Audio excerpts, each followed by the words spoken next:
আসসালামু আলাইকুম। আজকে একটি সুস্বাদু খুবই টেস্টি খুবই সুস্বাদু একটা রেসিপি বানাইলাম আপনারা কইমু।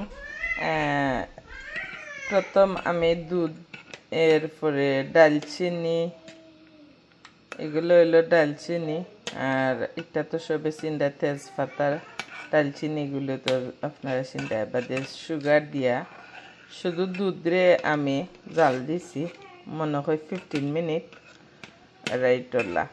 দুধ যখন জাল দিলাম তারপরে দিলাম কেতা সাবু দিছি দিয়া মানে একটা রেসিপি বানাইলাম।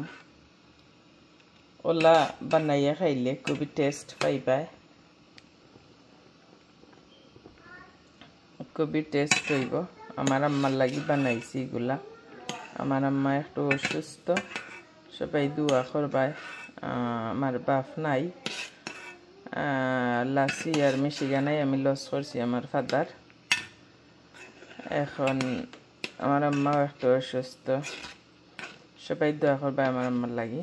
আর কিলা হইলো আমার রেসিপি কমেন্ট করবাই, লাইক দিবাই, শেয়ার করবাই। আর ওলা বানাইয়া খাইতে চাইলে ওলা বানাইয়া খাইতে পারবাই, খুবই টেস্টি হয়। আমি একবারে এড করছি না পানি, আগে সারা দুধের মাঝে ফেলাইয়া এরপরে 1 চামচ দিছি মানে সুগার আর 3 চামচ দিছি মানে পাউডারের